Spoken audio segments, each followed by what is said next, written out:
members, those of you that purchased a brick as part of our flight path, all of our community partners, our board members, our donors. I could go on and on. It takes a lot of people, a collective, to make this work, and we're going to deliver on our mission to educate some kids and attract them to this wonderful field of aviation. Please give the community a big hand to get us here.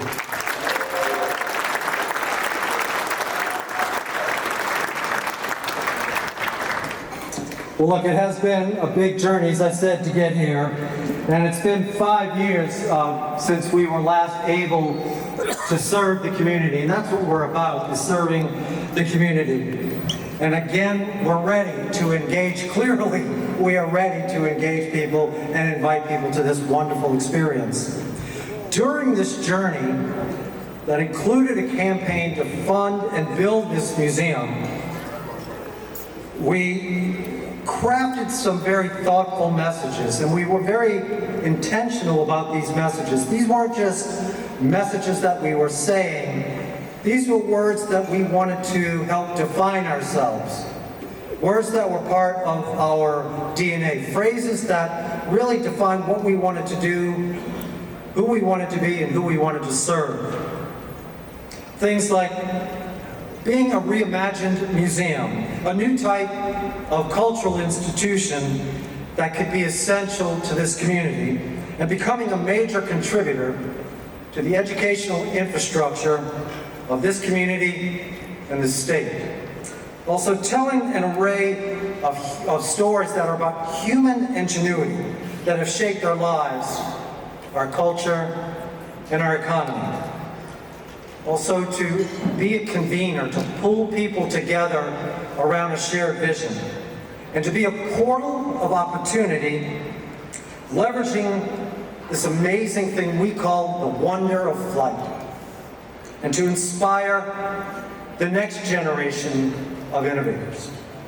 And providing needed exposure, that simple thing of just introducing STEM, science, technology, engineering, and math, and aviation exposure, and providing equitable access to STEM careers for so many that have been historically marginalized.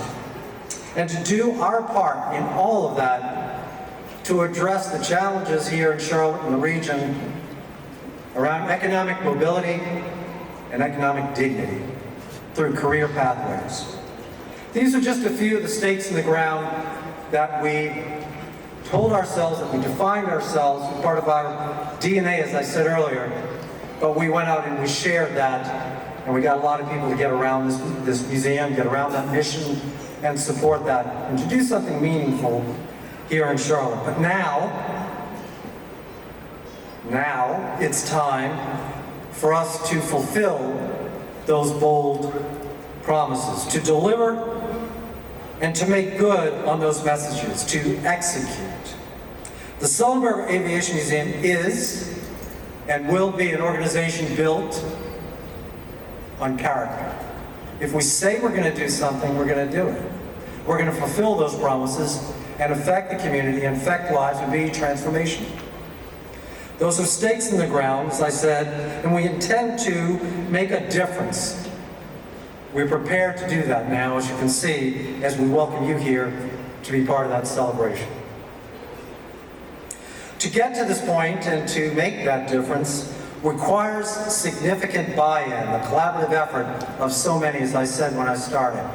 Community supporters, donors, the state, the county, the city, clearly the airport. The Charlotte Douglas International Airport, which is right next door, has been an extraordinary partner to make this happen. I'm so grateful for their efforts, for their partnership, for their confidence in us to reconstitute this museum.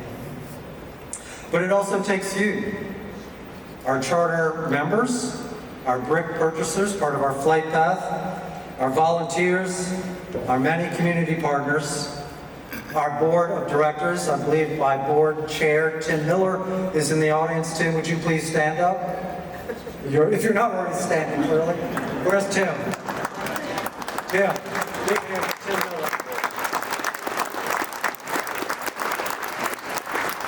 And and our board member now, but previous board chair, Mark Oken, who helped to raise the funds around this. Please, he's not here tonight, but let's give him some recognition.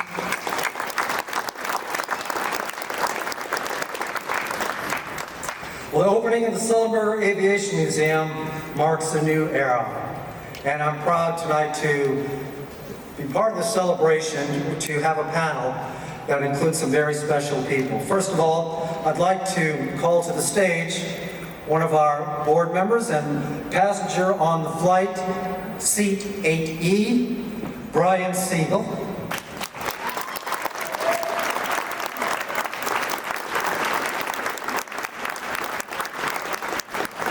And a great friend, longtime friend of this museum, and another passenger Beth McHugh, seat 20C.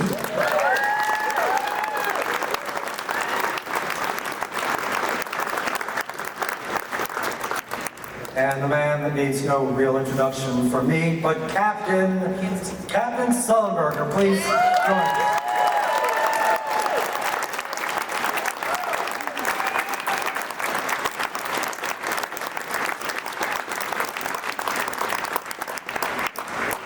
I'm going to turn it over to Brian, who's going to moderate the panel. Thank you all for celebrating the opening of the Sullenberger Aviation Museum.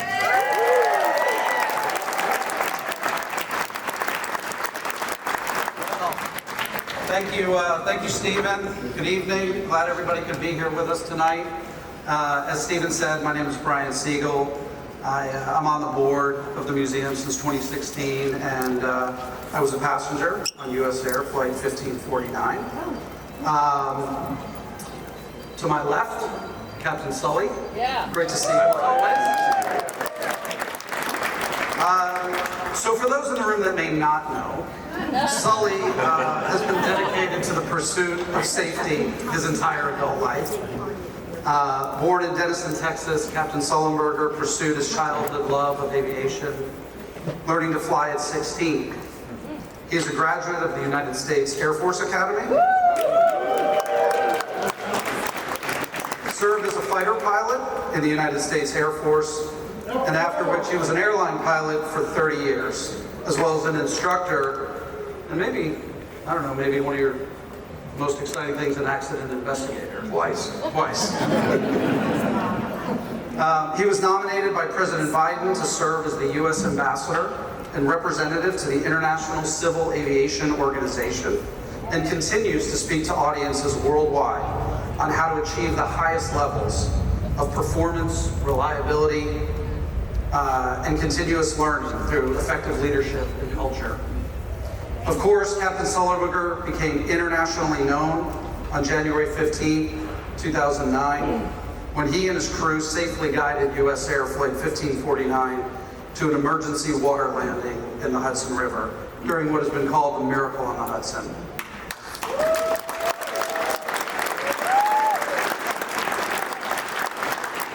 He's written multiple books, one of which was famously adapted in the Clint Eastwood directed major motion picture titled Sully.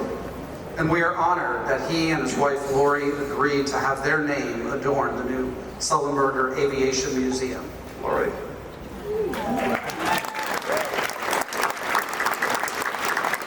we look to carry on the mission of telling his story and all of the stories from that amazing event. So welcome. Thank you, Brian. We also have Beth McHugh. Beth was working as a customer sites, working at various customer sites in New York and New Jersey the week of 1549. She was a project manager for a large healthcare IT corporation and had been traveling Monday through Thursday, almost every week, flying into Newark or LaGuardia for at least 2 years.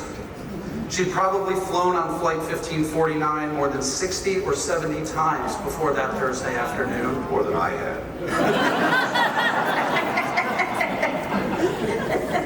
And, you know, the amazing thing is so many stories came out of that day. I mean, I think it's always been one of the things for me that, you know, there were 155 people on that plane, but everybody had a different path before and after. And Beth's path took her to retirement shortly thereafter, about a year, right, Beth? And just to take advantage, and we'll hear a little bit more about, you know, the bonus life that she felt she had been granted by the actions that Sully and the crew took that day. So before we get started, thought we would jump or fly right in and get started. So Sully, I'm going to ask you the first question, if that's all right. Sure.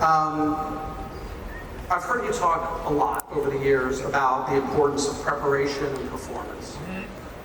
Can you just talk a little about how both were a factor that day?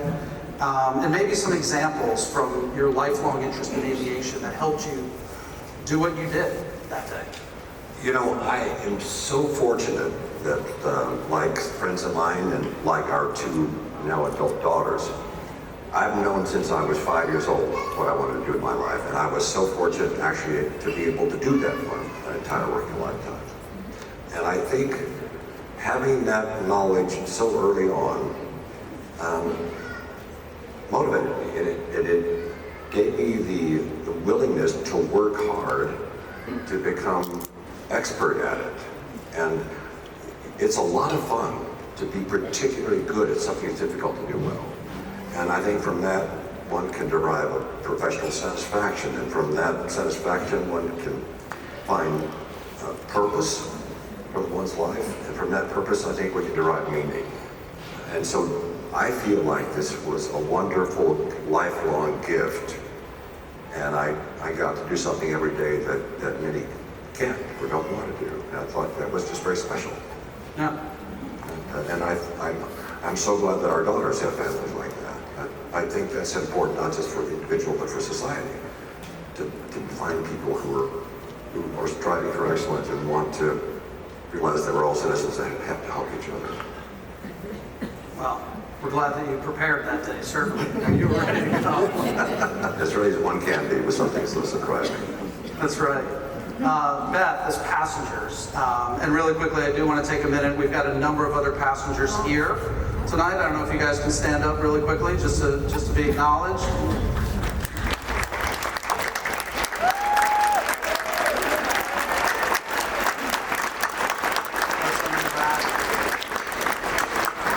I think it's most know it's you go through something like that, and it really has become a community of people that we enjoy getting to see every so often. It was a club we didn't know we were going to join. Yes, correct. So Beth, as passengers, I know that I get asked all the time this question of what was it like? And for me, I think, and for so many, there's just so many different ways that you can answer that question, right? It's like, what was it like being on a plane where something obviously had gone wrong? What was it like hearing your pilot come over the intercom and just say, "This is the captain, brace for impact"? Or what was it like knowing we were going to land in the river? So for you, I'll ask, what was it like knowing that something was wrong, but not really knowing what was going to happen next? Well, I will say that there are 155 different stories about what it felt like that day, because it depended on where you were sitting in the plane, especially in the cockpit. It depended on how frightened you were and how much knowledge you already had about what should be happening or shouldn't be happening, or what you should be hearing or not be hearing. And being a frequent flyer, I, of course, heard the loud boom as soon as the geese hit the engines, and the engines basically blew up. I knew that that wasn't a sound you want to hear on an aircraft. And I then thought, we were over New York City, of course, after 9/11, what you think of as a bomb. And then I realized the plane was still flying in one piece. And so my mind was just running through so many pieces of information. But I didn't have available the fact that we were over the water, because I was sitting on the aisle, like many passengers. If you were sitting on the aisle, you didn't necessarily know we were over the river. It wasn't until Sully banked the plane, and the plane, you could feel the plane turning like this, and I could look out that window and down, and I saw the towers of the GW Bridge. And I thought, oh, we are way too close to that bridge. And then I thought, this isn't going to end well, because I couldn't see the water yet, but all I could see was skyscrapers to the side, and I thought that what was going to happen was the first scene in the Sully movie. in your dream, I thought that that's where our plane was going to be, in those skyscrapers. And so I thought from that moment on that there was no way we were going to survive this. Yeah. And then Sully's voice came on. This is your captain. Brace for impact. Calm. This is what you have to do. And I thought, okay, this is probably the end. And I had it in my mind. And once I had faced that fact, it was like this sense of calm came over me, like we're going to die and I just have to accept that. I've heard other passengers say that they feel the same way, but then it was a sense of I can face this and this is what's going to happen, and accepting it. And it was a nice sense of serene calm that I don't have to fight this. Yeah, I had a hard time with the word impact. No offense, but you know, it was kind of like, what are we going to hit, right? Because we were up in the air. We were still gliding along. It was not out of control, at least from our perspective. And it was sort of like, what does impact really mean? So I personally had a hard time just processing what that meant at that time. I only had a few seconds to say a few words, and I took what was probably an extravagant amount of time, 3 or 4 seconds, to choose my words very carefully before I spoke. And I chose that word because I knew it would be a hard landing. I just didn't know how hard, because Jeff and I had never done this before. And so I was trying to give you a word picture, an image of what might happen, that you had to really buckle in tight and assume the brace position to prevent yourself from being injured, so you'd be able to evacuate. That was the message I was trying to say in those 3 words. Well, we appreciate it. Yeah. So besides that, what else? I mean, so for you guys in the front, what was it like? I mean, what was that sort of? I mean, you knew what had happened. You knew we had burned. Yes, and that was a huge advantage. Yeah. I said early on that the best part of this bad situation was that I had what I call the relative lack of ambiguity, that I knew what happened. I didn't have to waste a lot of time saying, what was that? What happened? What's wrong?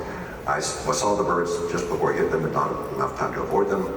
I helped build them, go to the engines. So then the problem point became, now what do we do about it? So Jeff and I worked very closely together.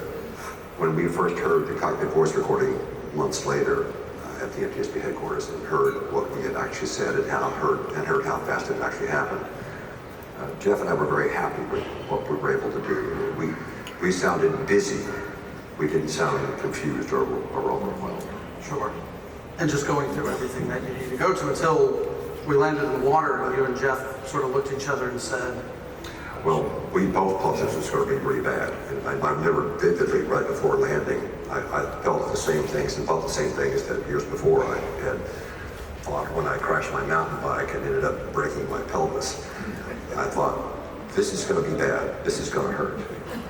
And so when we landed, and the airplane was obviously stable and intact and floating, in that second before I commanded the evacuation, Jeff and I did what you said, turned to each other at the same time, the same words, said, well, that wasn't as bad as I thought. That was a very brief acknowledgement that we'd solved the first and the biggest problem of the day, but we still hadn't solved the problem. We still had to get 155 people out of an airplane taking out water in a river in January. yeah, there were some of us, I think, in the back that also, I was like, well, I guess we're good. Let's get out of here now. So, Sully, the story of Flight 1549 is now being told as part of the larger Innovation Nation And beautifully so. exhibition behind us, and I hope everybody's had a chance to see it.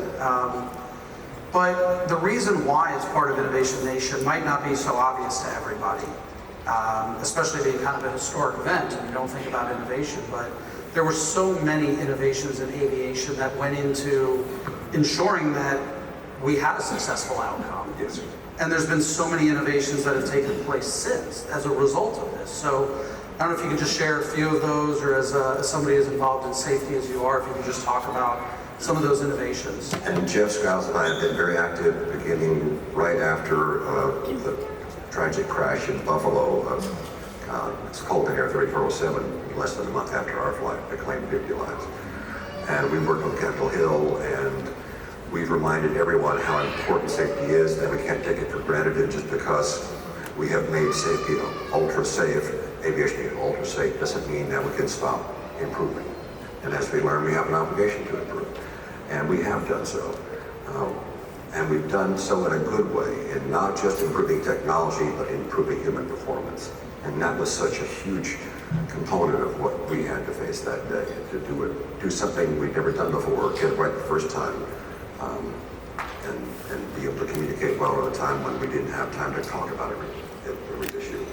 And one of the biggest things that we've done in terms of legislation is in 2010, working with the Buffalo families and many others, the 2010 Aviation Safety Act put into law the minimum requirement for pilots, the pilot experience requirements of 1,500 hours compared to the previous 250. And that was a huge step forward because the regional airlines and others were trying to cut the time.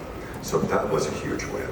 And we've also done a lot better at teaching pilots how to manage the technology.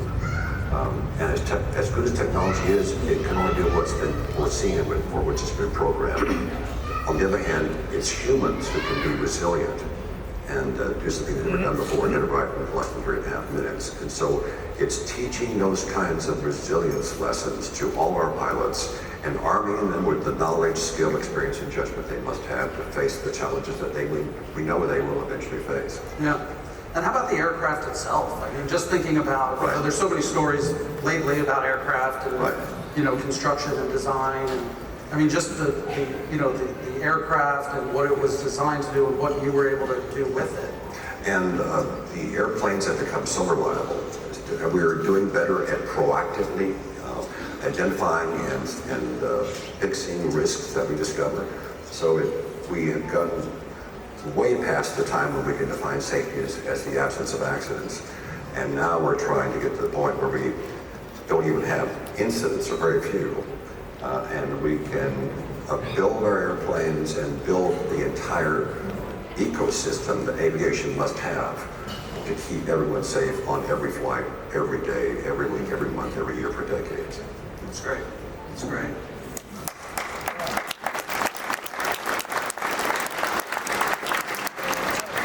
So I hope most of you had a chance to see the movie that's on the big screen behind us as it's playing throughout the evening. But if you haven't, please be sure to watch it before you leave. Beth, in the film, you talk about second chances. You talk about second chances at life and how you've learned to appreciate the gift of another day. So just wanted to ask, could you kind of expand on that a little bit and talk about your life and how it's changed and what that's meant to you? Sure. Before I talk about me, though, and how this has changed my life, I want to say, first of all, to all my fellow passengers out there, you know how much I love you and appreciate all of you. I hope you all know that. But I just want to say that there are people out here, my fellow passengers, who have made a difference in the world since then. They have chosen to change pathways in their lives, to follow something, to follow aviation. There are several passengers who have chosen to get their pilot's licenses, learn everything they can about aviation. There are fellow passengers who have chosen to follow everything about aviation safety and follow all the organizations that talk about aviation safety. There are passengers who have given up corporate jobs to follow a path of taking care of the needs of the whole of humanity. There are fellow passengers who have chosen pathways that are meant to do good, and those are the stories. As I said, 150 different stories of passengers, but there are some passengers who have made huge differences in our world. In my case, my daughters tell me I haven't changed at all. I know how you feel. Yeah, right. But what I will say is that I know that every single day I am grateful and I process it through my mind and I say, I'm grateful for this today. It is one of those things that becomes so important to you. And as I've gotten older and lost people who are dear to me, it has become so clear to me that you cannot take any day for granted because you might not see that next day, or you might not see that person that next day. Many times when I've been here at the museum doing what became my retirement life, really and truly, was speaking at the older building of the museum, and I hope I spoke to some of you folks out there sometimes.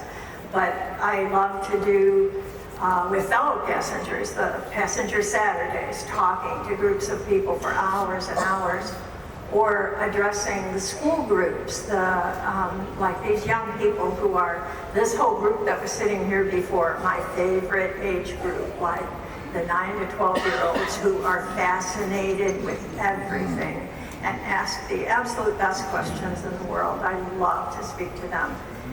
That's the kind of thing that the museum has meant to me, was a base of knowledge, of creation, a base of extending education to anyone who wants to hear about science and technology and aviation.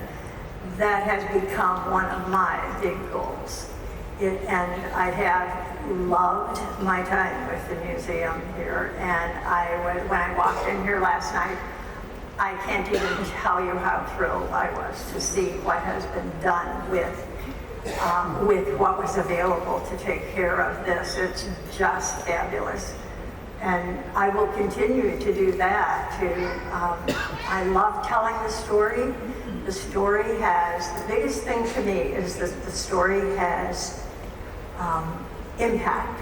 And you have said this before, Sully, impact and ripples. The ripples that come out from an event like this are not even measurable. You can't even imagine how wide the ripples spread.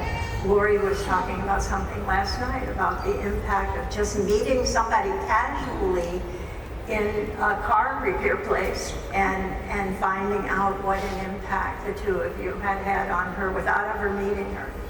And I hear this from people all the time, how this event gave them a sense of hope that they didn't know they had, a sense of hope that was desperately needed at the time, but also in years forward, a sense of hope, a sense that good things can really happen, and what it takes is the right people at the right time.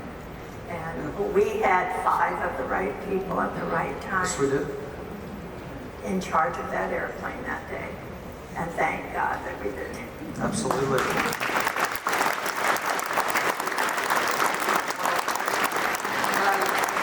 I think another one of the interesting ripples, right, is families, right? I know, Sully, for you and for Lori, it's just like especially meeting the families of all of us that were there, and just the kids and grandkids and everybody that are here. I mean, my daughter, who's a teenager, is going to get mad at me. She's in the back, but she was 6 weeks old at the time. So she's 15 now, and my son is 11.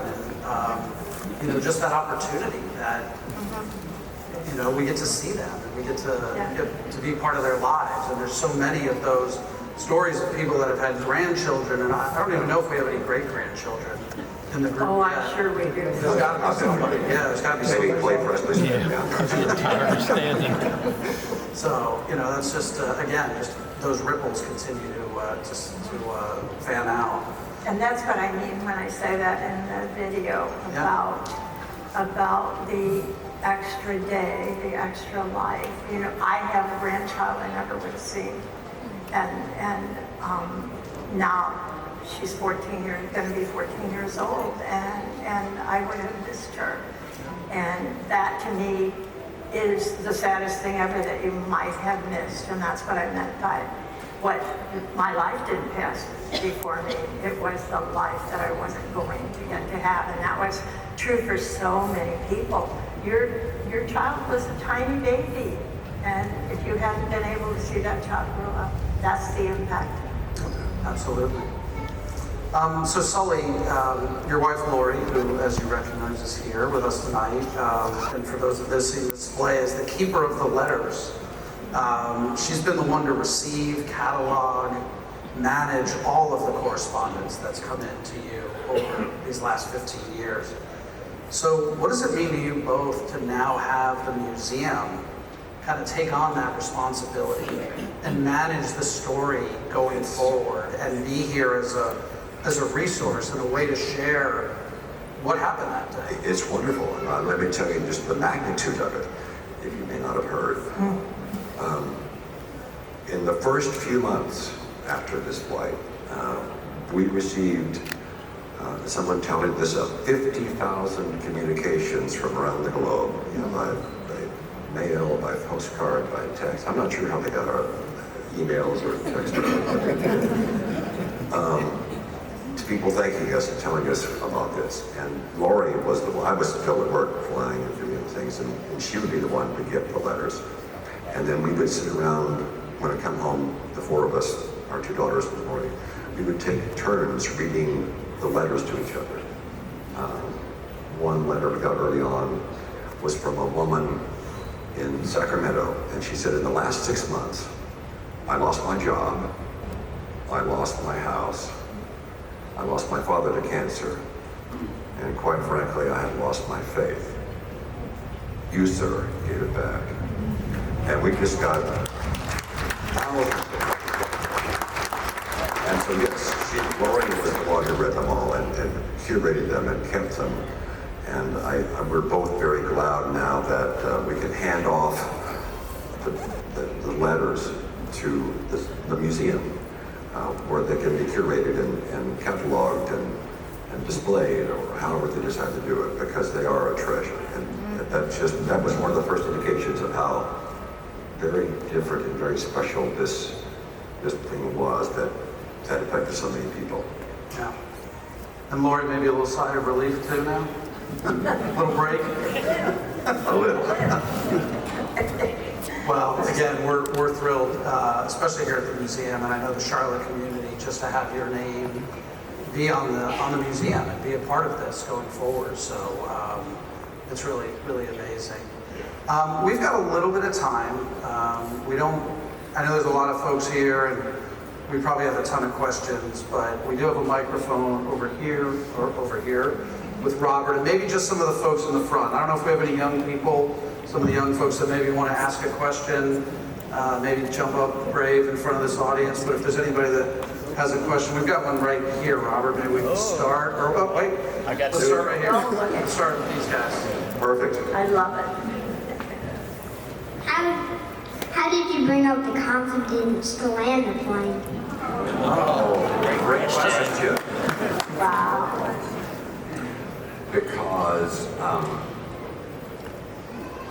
every time I flew, I made it a point to learn something and to become a little bit better pilot than I was before. And after I've been doing that for 42 years, I've gotten pretty good.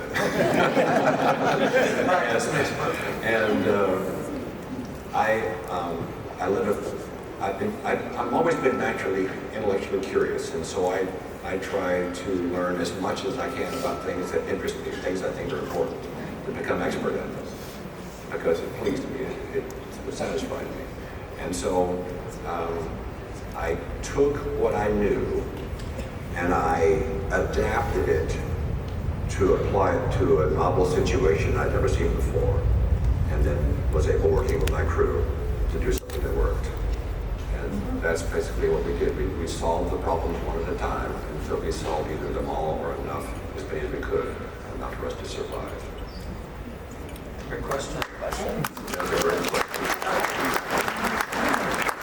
How did your co-pilot do with landing the plane? Jeff Skiles isn't here tonight. I would love to have had him here, but he had to work. He's younger than I am. He's still a captain at American Airlines flying out of Chicago, the 787 International. That's a good job. Yeah. Making a lot more money than we did in those days.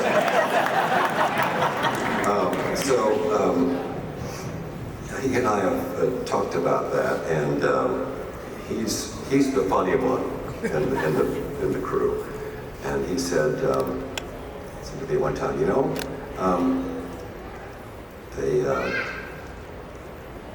he said, I deserve some recognition too, because I'm the one who was flying the airplane and we hit the birds and made Sully the hero yesterday. Of course, he's also the one who told me years ago, gee, you put a $62 million airliner in a river and they call you a hero. Is this a great country? And that was your first time flying again, right? We had, at a large airline, we fly with complete strangers a lot because there's so many of us. And I had never met Jeff Scott before Monday afternoon, January 12th, when we began, January 12th, when we began this 4-day trip. And this was the last flight, the last leg of a 4-day trip. We're heading back to base. And so I'd known him for 3 days. And yet, had you been able to sit in the cockpit with us and watch us work on that flight to the river, not that you would really have wanted to be there with us, I read, you would have thought that we'd been working together like that for years, because we were trained so well, because we knew our roles and responsibilities so well, because we had become interchangeable. And we could do something that people outside the industry have a hard time imagining. When we didn't have time to talk about everything, we could observe each other and intuitively know what we should do to help each other. In other words, we collaborated wordlessly. That's what we did. Yeah. All right, Robert, I think we got 2 more, maybe? 2 more? Yeah. Okay, yeah, these 2. Was it stressful in the cockpit? Was it stressful? Yes. It was stressful in the back, too. We couldn't do anything about it except sit there. Yeah, if we'd had an indicator engaged in the cockpit, I think yours in the back would have been heading toward the red line. Yeah. Mine too. It was very stressful. But we didn't let that stress prevent us from doing what we had to do. We had to refocus and not be distracted. Great. Did one of the engines fall into the river? Yes, very good. This must have happened even before you were born. You know something about that. Congratulations. Yes, the left engine during the landing actually was separate, ripped off the wing, and it was located in the river several days later. The right engine stayed attached to the wing, just from the forces of the landing in the water. And it was one of the things that as the plane settled, the left wing was out of the water at first. And so people who went out that side were immediately in the river. Some of us on the right side at least had a wing to stand on, which was great. Well, listen, I know we could probably continue this for a long time. There's a ton of folks with questions, but we want to make sure that all of you have an opportunity to enjoy the museum and enjoy the evening. And so let me just say thank you to you both for being here. It's great. Glad that we could have this discussion. And thank you to everyone for coming out tonight. As Stephen said, you really are what make this museum tick and what's going to make this museum successful. And we hope that this is really just the first of many times that you'll come here and enjoy all that the Sullenberger Aviation Museum has to offer. So thank you and have a great night.